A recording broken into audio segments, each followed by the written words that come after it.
Most Italian learners waste months, if not years, trying to master all 21 Italian tenses. The truth is, you only need a handful to actually speak Italian confidently in everyday conversations. So in this video, I'm ranking every Italian tense from essential to almost useless, so you only learn what Italians actually use 80% of the time. Pronti?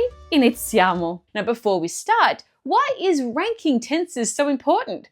Well, there's no point wasting your time learning things that you don't actually need, especially if you're just starting out. By focusing first on the top 20% of tenses that you actually need to speak in 80% of real-world conversations, you'll progress faster, more than most learners who try to learn everything. And these rankings aren't just my opinion, they're based on how Italians actually use these tenses in real-world speech. They're backed by linguistic frequency studies. So with that said, let's start with the first one. This first tense does the job of 4 English tenses, can you believe? Which is why you'll hear Italians use it constantly. This tense is used to talk about what's happening now, such as actions, but also habits, ongoing states, and even the future. It's the most overworked tense in the language. The tense, of course, is il presente, the Italian present tense. Here's what the presente is used to say. Vado a Roma. I go to Rome, for things happening now or planned for tomorrow. Lavoro in banca.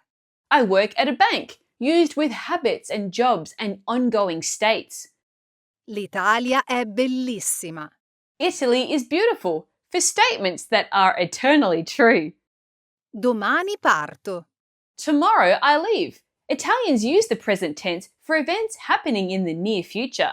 One tense does 4 different jobs. English needs several separate tenses to cover the same ground. So where does this tense rank? On a scale from S for super useful to don't bother, it's effectively useless. It goes on the S tier for super useful. It's so powerful, you can have a full conversation in Italian using just this one tense. Are you enjoying this lesson? Don't let the learning stop here. Make sure you download your free PDF cheat sheet. It includes a bonus quiz and also the complete tier chart that you can review at any time to prioritize your learning. To get your free copy, just click on the link in the description below this video. This next tense is an essential companion to the present tense. Italians use it to talk about something that's happened and completed actions and events. Whether it happened 5 minutes ago or 5 years ago, this is the tense they use. The tense is il passato prossimo, the recent past. Now here's the passato prossimo in action. Ho mangiato la pizza. I ate the pizza. Siamo andati al mare. We went to the beach. Cosa hai fatto ieri? What did you do yesterday? Ho visto un film bellissimo. I saw a wonderful film. Now it looks like English is I have eaten, but Italians use it where English speakers would say I ate. So where does this tense rank? Well, it goes in the S tier for super useful. Combined with the presente, these two tenses cover upwards of 70% of spoken Italian. Just by learning these two tenses, you can already say most of what you'll ever want to say in Italian. Let's move on to the next tense, which technically isn't a tense at all, but Italians use it in all sorts of everyday situations. Technically, it's called a mood, and it's used to give orders and commands. It's called the imperativo, the command form. Grammar books call it a separate mood, which just means that it tells us the purpose of a sentence, whether you're stating something, ordering it, wishing for it, or imagining it. The imperativo is the ordering mood. Take a look at these examples. Mangia. Eat. Aspetta. Wait. Vai. Go. Senti. Listen. Dimmi. Tell me. So where does this tense rank? Well, it goes in the A tier for awesome. Add it next. You'll need it in all kinds of situations. Every order in an Italian restaurant, every direction from a local, every interjection from a friend uses the imperativo. Now this next tense is one of the most used past tenses in spoken Italian. It's used for setting the scene, describing what something was like, how things used to be, and habitual events. The tense I'm talking about is the imperfetto, the descriptive past. Here's the imperfetto in action. Faceva freddo. It was cold. Era una bella giornata. It was a beautiful day. Da bambino giocavo a calcio. As a kid, I used to play football. Mentre cucinavo, suonava la radio. While I was cooking, the radio was playing. Now, if you're painting a picture of a scene or describing a state, you need the imperfetto. If you're talking about a completed action in the past, we use the passato prossimo. Italians switch between these two tenses in every story they tell. So where does this tense belong in the rank? Well, it goes again in the A tier for awesome and to add it next to your vocabulary. You'll need this constantly to talk about the past in any depth. Are you enjoying this lesson? Don't let the learning stop here. Make sure you download your free PDF cheat sheet. It includes a bonus quiz and also the complete tier chart that you can review at any time to prioritize your learning. To get your free copy, just click on the link in the description below this video. Now, this next tense is essential if you want to be polite in Italian, which is important. You'll hear it in every cafe, in every shop, every interaction. Italians use it to soften requests and sound polite. I'm talking about the condizionale presente, the present conditional.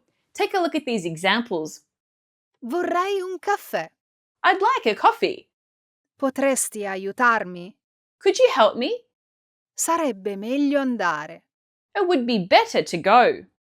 Mi piacerebbe visitare Roma. I'd like to visit Rome. So where does this tense rank? Well, it goes in the A tier for awesome. Add it next to your Italian studies.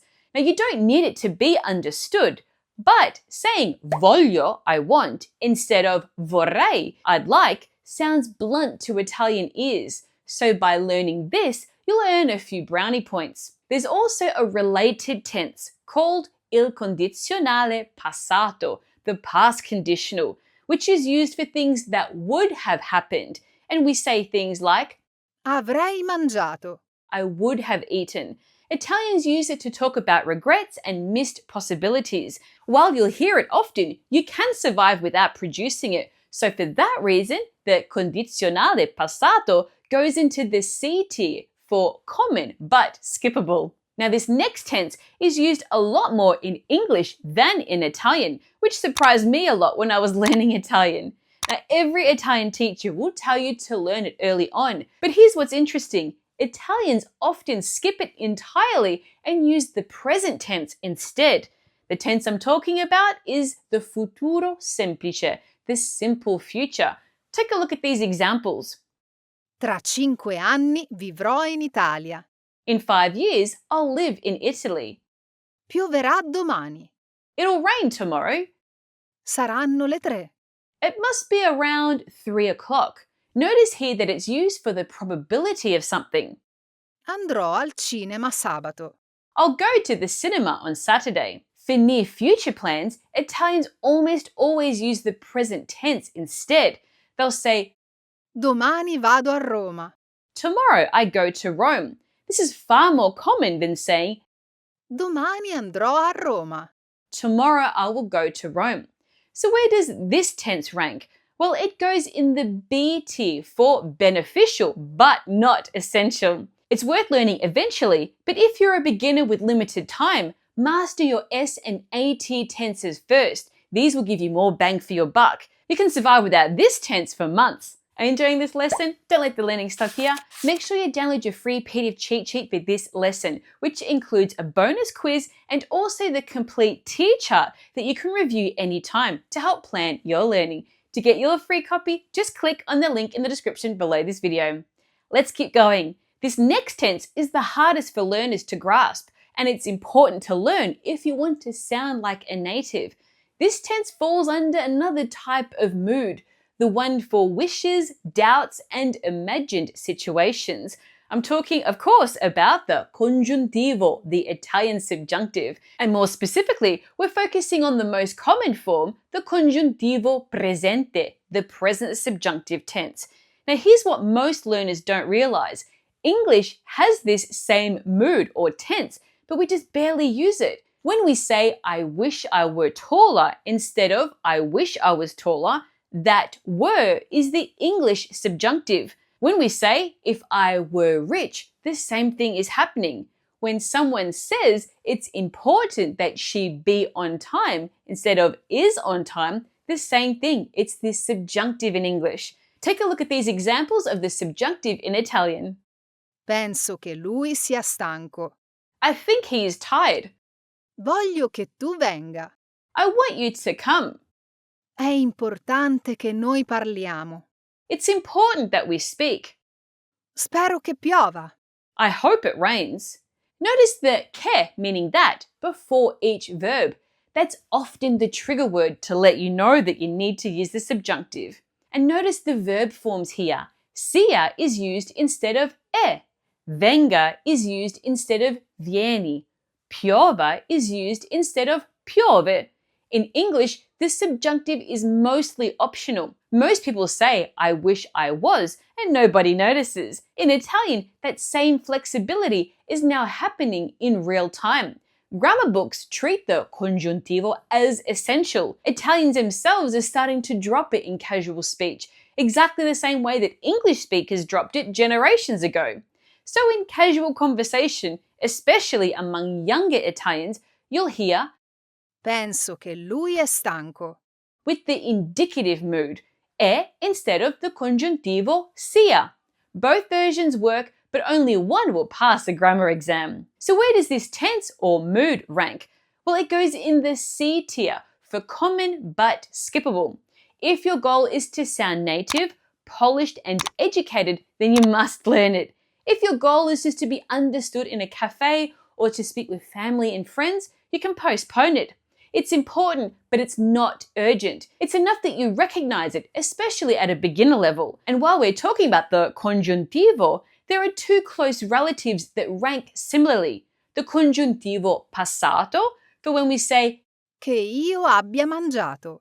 that I have eaten, which is used for completed actions. This also goes in the C tier. And we have the congiuntivo imperfetto. For example, Se fossi. if I were. This is used in hypotheticals. This goes in the C tier as well.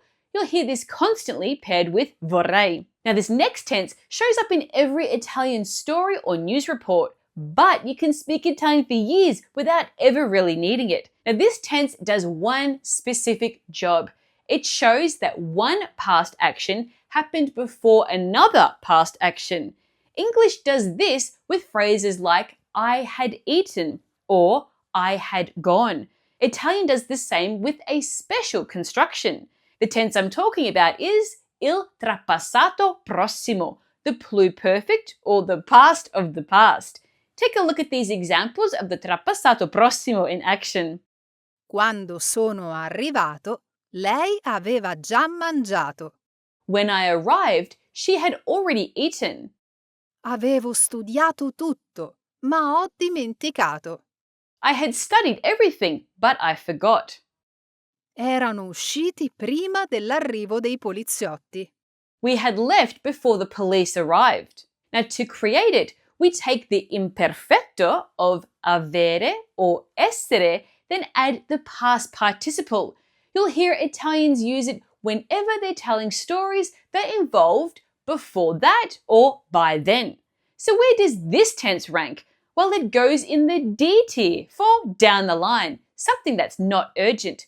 You'll recognize it constantly in stories, but you won't need to produce it as often as a beginner unless you reach a B2 level. Now, while we're here, there are two more tenses that work in the same way. That is, when an action is completed before another moment in time. They are the futuro anteriore. For example, Avrò mangiato. I will have eaten. This is used for actions that will be completed before a future point. This also goes in the D tier. And then we have the congiuntivo trapassato. For example, Che io avessi mangiato. that I had eaten. This is used for subjunctive hypotheticals about the past, like Se avessi saputo. if I had known.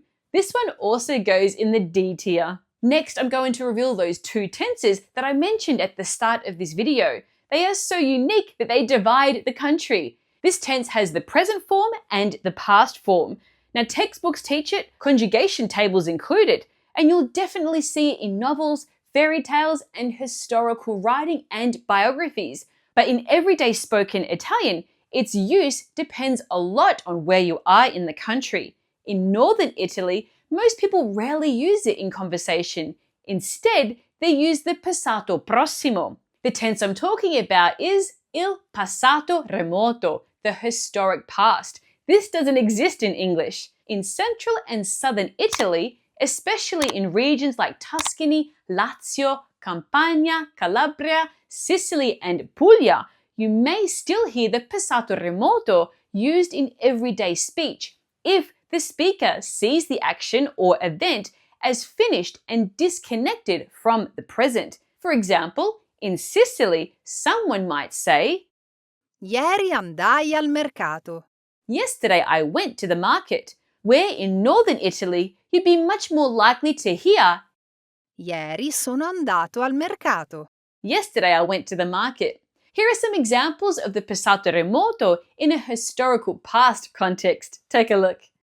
Quando Pinocchio disse una bugia, il suo naso crebbe. When Pinocchio told a lie, his nose grew. Dante scrisse la Divina Commedia. Dante wrote the Divine Comedy. Giulio Cesare attraversò il Rubicone. Julius Caesar crossed the Rubicon. Leonardo da Vinci dipinse la Gioconda. Leonardo da Vinci painted the Mona Lisa. So where does this tense rank? Well, you might have guessed it. It goes in the E tier for don't bother. It's effectively useless. Now, if you're learning Italians to speak to family and friends, you can ignore it for years. Learn to recognize it when reading, but don't waste your time learning how to conjugate it. You just don't need it. And while we're here, there's the even more obscure form. It's relative in the past form. It's the trapassato remoto, the past of the past, in the literary register.